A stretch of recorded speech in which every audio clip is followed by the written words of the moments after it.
लोग क्या फ़ोन के बहाने से उठ जाते हैं। कवियों को सुनना बड़ी दिक्कत है, हमें हमारी घरवाली नहीं झेलती है तो फिर दूसरे हैं, दिक्कत हो जाती है। वो तो अभी कुछ दिनों पहले जब वो लगा था लॉकडाउन, कवि सम्मेलन सब बंद हो गए। अब हमको रोज़ कहीं ना कहीं कविता सुनाने की आदत, सुनाए का। एक दिन गुस्से में आके मैं घर के आईने के सामने तेज तेज जोर से चिल्ला चिल्ला के खुद की कविता खुद को ही सुनाने लगा। सुनाते सुनाते मेरे दिमाग में ख्याल आया, मैंने अपनी धर्म पत्नी को बुलाया। मैंने कहा यार मैं इतनी ज़ोर ज़ोर से चिल्लाता हूँ, ये पड़ोसी सुनते होंगे तो क्या सोचते होंगे, अपना सिर खुजाते होंगे कि बाल नोचते होंगे। मेरी पत्नी ने जो जवाब दिया मज़ेदार लगे। तो जितने लोग अभी तक खामोश थे अपनी तालियों ठाकों से बताना कि सुनना चाहते हो कवि सम्मेलन। दिनेश भाई साहब, मैंने कहा यार मैं इतनी ज़ोर ज़ोर से चिल्लाता हूँ, ये पड़ोसी सुनते होंगे तो क्या सोचते होंगे, अपना सिर खुजाते होंगे कि बाल नोचते होंगे। मेरी पत्नी बोली चिंता मत करो, ना कोई कुछ सोचता है ना कोई कुछ कहता है, क्योंकि सबको पता है कि अपने पड़ोस में एक पागल रहता है। ये कवियों की हालत हो गई, भगवान कसम। मैं अवनीश के फेफड़ों को प्रणाम करता हूँ। दुनिया का सबसे खतरनाक प्राणी था डायनासोर, वो तो रहा नहीं, उसके जो 2 फेफड़े बचे थे। क्या खतरनाक चिल्लाता, भगवान कसम। अच्छा, मुझसे भी कई लोग कहते तुम वीर रस क्यों नहीं लिखते। मैंने कहा क्यों लिखें वीर रस, क्यों लिखें वीर रस, जो अपन है ही नहीं, वो लिखने से क्या फायदा। अच्छा, अपन उन वीर रस के कवियों की तरह तो हो नहीं सकते जो घर से आ रहे पत्नी से पिट कर और मंच पे सुना रहे वीर रस की कविता।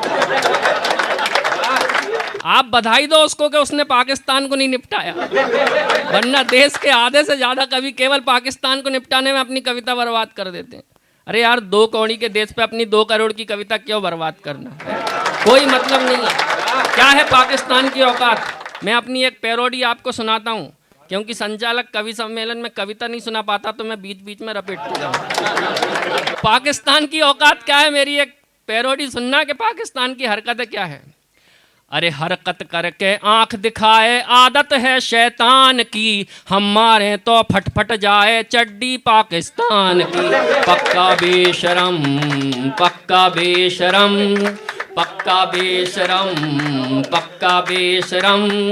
हरकत करके आंख दिखाए आदत है शैतान की, हम मारे तो फटफट जाए चड्डी पाकिस्तान की। पक्का बेशरम, पक्का बेशरम, पक्का बेशरम, पक्का बेशरम। इससे अधिक योग्य होते हैं कुत्ते भी सम्मान के, लातों का है भूते से तो नीचे दो अब कान के। धौंस दिखाता है जिनकी वो फुस्सी बम है दान के। टनक टेक टेक टेक टेक टेक टेक। भीख मांग कर मदद मांगता चीनी भाई जान की, हम मारे तो फटफट जाए चड्डी पाकिस्तान की। पक्का बेशरम, पक्का बेशरम, पक्का बेशरम, पक्का बेशरम। मुंह में दांत नहीं है लेकिन इसको चने चबाना है, केवल खाने और खुजाने को ही हाथ चलाना है। फटवा कर ये सिलवाता है, सिल कर फिर फटवाना है। टनक टेक टेक टेक टेक टेक टेक। 1947 वाली पीक हमारे पान की, हम मारे तो फटफट जाए चड्डी पाकिस्तान की। पक्का बेशरम, पक्का बेशरम, पक्का बेशरम। जोरदार तालियां बजा दो। ये स्थितियां हो जाती हैं।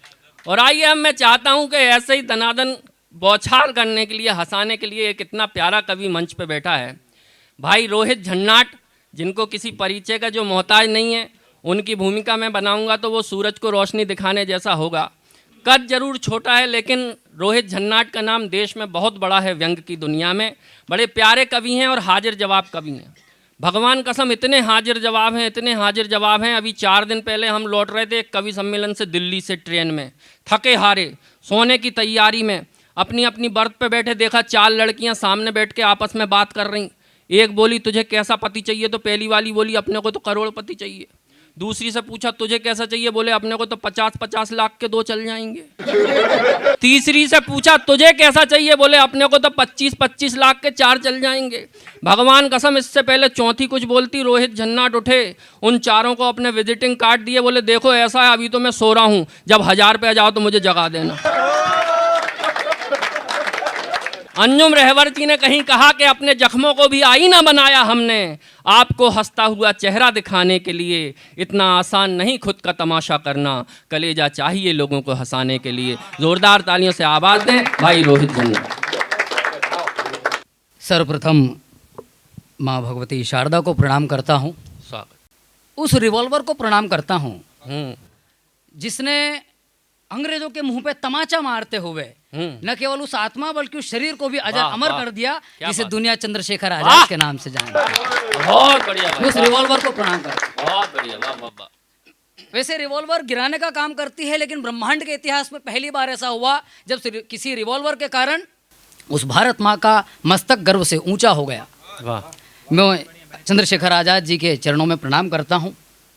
4 पंक्तियां आपके सामने निवेदित करता हूँ। स्वागत भाई। कि जब उस रिवॉल्वर ने अपना काम किया होगा, आखिरी गोली ने, तो उसके पहले उस रिवॉल्वर धारी ने क्या कहा उस भारत माँ से कि हिम शिखर से जलधि तक भारत मेरा वतन। वाह वाह। हिम शिखर से जलधि तक भारत मेरा वतन, आबाद था आबाद है आबाद रहेगा। हिम शिखर से जलधि तक भारत मेरा वतन, आबाद था आबाद है आबाद रहेगा। और माँ आकाश सा उन्मुक्त है, माँ तेरा ये बेटा आकाश सा उन्मुक्त है, माँ भारत का ये बेटा आजाद था आजाद है आजाद रहेगा। आजाद था आजाद है आजाद रहेगा। बहुत सुंदर भाई, वाह वाह। उसे मृत्यु भी नहीं डर सकती, काल का ग्रास वो नहीं बन सकता, क्योंकि वो माँ का लाल है। बिल्कुल। आप सभी को प्रणाम करता हूँ। और चूंकि जिनके जन्मोत्सव पे हम लोग ये कवि सम्मेलन कर रहे हैं, मैं उनके चरणों में प्रणाम करता हूँ। स्वागत भाई। आप लोग टेंशन मत लेना, मैं सीरियसली हास्यरस का ही कवि हूँ। हाँ, नहीं तो आप टेंशन में आ जाओ, बोलो यार ये तो, मैं ज़्यादा चिल्ला के भी नहीं बोल सकता, इससे ज़्यादा नहीं बोलूँगा अवनीश भाई तुम्हारे जैसा, नहीं तो मेरे फेफड़े फट के बाहर आ जाएंगे, क्योंकि चेचिस गवाह नहीं करता बिल्कुल भी। और मैं सीरियस होने की कोशिश भी नहीं करता, 2, 5, 10 सेकंड से ज़्यादा नहीं रह सकता सीरियस, नहीं तो मेरी लोगे मेरे को आईसीयू में भर्ती क्योंकि हम हमारे लोगे के सामने नहीं बोल सकते, इसलिए तो यहाँ आकर के हम आपके सामने बोल रहे हैं, इतनी माथा बोड़ी कर रहे हैं। ये पहले 6 फुट के थे, बाकी ये बात सहन कर करके मैं इतना हो गया हूँ। क्योंकि बोलते हैं ना कि स्त्री जो है वो शक्ति है और पुरुष जो है वो सहन शक्ति है। हम हास्य रस के कवियों की जो पत्नियां होती वो भी दुखी होती, क्योंकि हम ढंग का लिख नहीं पाते ये मेरी व्यक्तिगत पीड़ा है। और सरस्वती की झूठ नहीं बोलूं। अरे वाह यार, सही में राकेश भैया, सीरियसली आप लाड़ी से बात कर जो आपके पूछ जो वो कहेगा कि इनसे कहीं नहीं लिखा। उनके साथ तो और दिक्कत है, वीर रस के कवि है वो। आप तो कहीं भी लिख सकते हो। मतलब कभी पत्नी चाहती है रोमांस कर ले तो वो कहते हैं भारत माता की जय, जय जयकार लगवा दे। जसवंत भाई गीत लिखते हैं बहुत अच्छे, इनका नया नया ब्याह हुआ, सुहाग रात के टाइम इनने कुछ बोले 4 पंक्तियां पढ़ दी, तो भाभी जी ने बोला कि वाह वाह, बोले वाह वाह गया, ताली बजा। बहुत बढ़िया, रिस्पॉन्स तो दे। आप लोग कम हो, लेकिन हमको अच्छा आनंद आ रहा है। आदरणीय ओपी यादव जी बैठे हुए हैं, मैं प्रणाम करता हूँ। खाली कम बजट के कवि सम्मेलन खाली यही नहीं कराते हैं। बहुत बढ़िया, अरे वाह वाह वाह, बहुत बढ़िया। पारिवारिक कार्यक्रम हो रहा है, सीरियसली मत लेना। आप अगली बार तो ठीक है, दूसरे में नाम मत कटवा देना, पीड़ा तो नाम कटवाने की हो रही है आजकल। तो मैं आप सबको प्रणाम करता हूँ। बढ़िया, मैं वो बात कर रहा था पत्नियों की, तो ये बात है, ये पीड़ा है।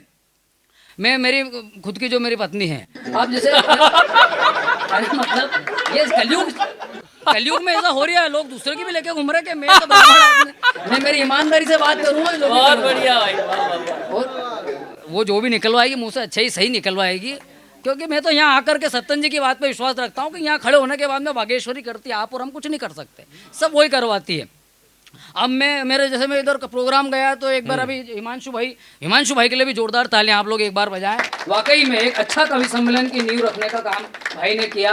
कमला शिक्षण सेवा संस्थान और सारथी परिवार के सहयोग से जो भाई ने कार्यक्रम, बहुत शानदार, वाकई में बहुत जोरदार कार्यक्रम करवाया। तो भाई मेरे को लेकर के बनारस तब गया, एक बार कार्यक्रम 3-4 कार्यक्रम ले लिए इनने और बोले चलो उधर चले। मैंने कहा चलो। अब गए उधर कार्यक्रम करे तो मेरे को बनारस में साड़ी एक पसंद आ गई।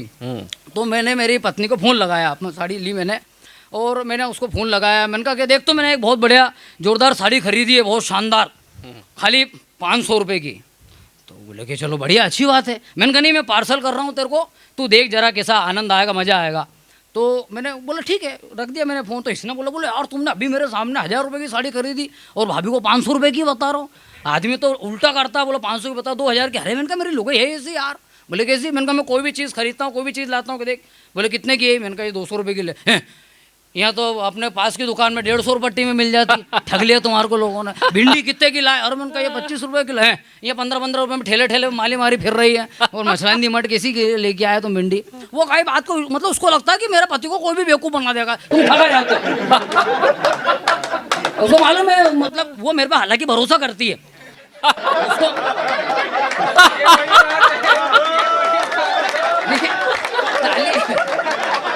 भरोसा कर आप ताली तो अगली बात तो बजाओगे कि उसको ये मालूम है कि मेरा पति भले ही देखो मेरा पत्नी कहते तो भैया ना हाथ ऊंचा करके ताली बजाई।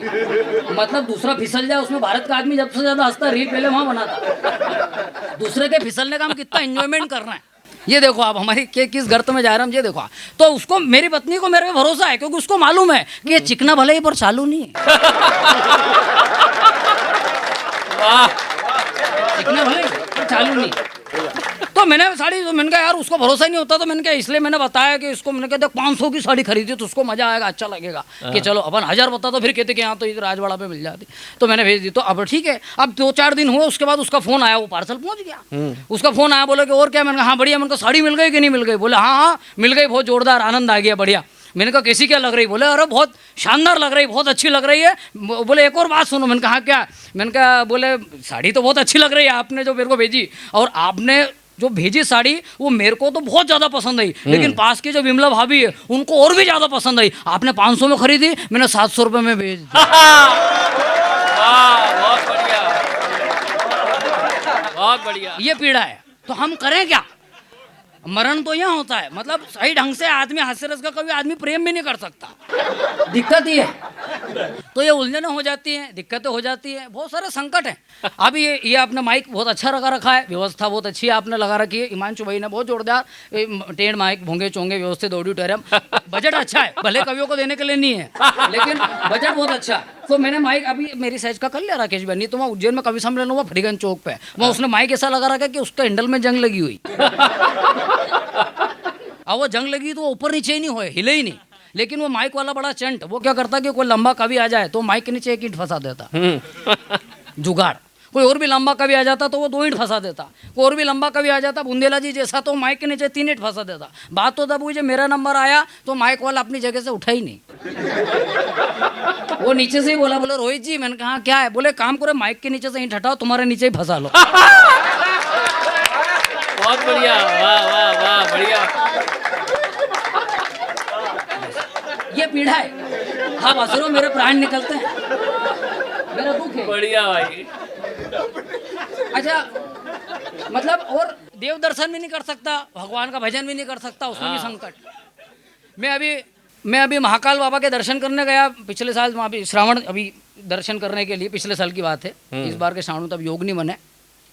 ये ले जाएगा मेरे को तो ठीक है, हिमांशु इसके भरोसे है। क्योंकि कवि सम्मेलन में जब इसके भरोसे कर रहे हैं तो बाकी सब रांडे रोने भी इसके भरोसे कर रहे हैं। उठा खर्चा 1 लाख रुपए सैलरी काहे की मिल रही तेरे को? हमको पाल मित्रों को। आदमी सॉफ्टवेयर इंजीनियर, ऐसा नहीं है मेरे जैसा थोड़ी है। हालांकि मैं भी करा हुआ हूँ इंजीनियरिंग, छोड़ दी मैंने, ईमानदारी से नहीं करी थी। आप ऐसा मत समझना कि बेईमान इंजीनियर खाली कुमार विश्वास जी है, मेरी भी हूँ। जैसे उन्होंने छोड़ी वैसे मैंने भी छोड़ दी। बेईमान इंजीनियर बोला हो, नहीं तो गलत पहुंच जाए वीडियो तो मेरे को मारे। अभी तक तो नहीं बुलाया, आगे भी नहीं बुलाएंगे नहीं तो। डॉक्टर साहब खैर हमारे क्षेत्र के युग पुरुष हैं। तो क्या बोल रहा था मैं? हाँ, मैं महाकाल दर्शन करने गया पिछले साल। अब देखना वहाँ क्या पीड़ा। वहाँ बाबा की सवारी निकल रही है। अब मैं वहाँ खाली अकेला नहीं गया, बाबा महाकाल की सवारी, आप लोग भी कई बार दर्शन करने गए होंगे। तो मैं दर्शन करने गया तो मेरी गुड़िया को लेके गया, 5 साल की गुड़िया मेरी, हाँ मेरी खुद की। तो मैं उसको लेकर के गया। आई मेरे को लगा शिखा दीप्ति जी आ गई। मैं पहचानता नहीं हूँ ना। पोस्टर में भी लोग अलग दिखते हैं, सामने एकदम अलग दिखते हैं।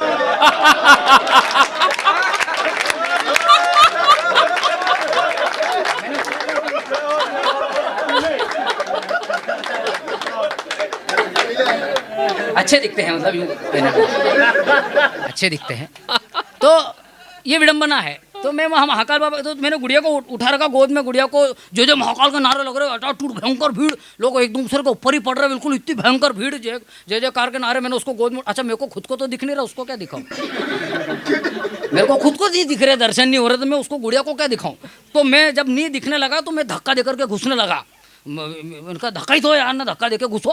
तो मैं धक्का देके घुसने लगा राकेश में, तो आगे एक बाबूजी खड़े हुए कुर्ते पजामे में, तो मेरे को देख के जोर से चिल्लाए, बोले ए बेटा यहाँ कहाँ खड़ा हुआ है, यहाँ घुस रहे भीड़ में, और ये बच्ची को तो घर पे छोड़ के आता है इसके मम्मी पापा के पास में।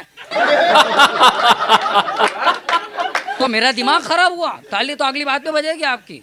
तो मेरा दिमाग खराब हुआ। मैंने कहा ओ बाबूजी, ये बच्ची का पापा मैं ही हूँ। तो उन्होंने मेरे को नीचे से ऊपर तक देखा और क्या बोले, बोले बेटा इस छोरी को लेके भले मेरे माथे पे बैठ जा, पर कम से कम झूठ तो मत बोल। तालियां और अच्छी बजा भाई, वाह वाह वाह वाह, बहुत बढ़िया। ये संकट है।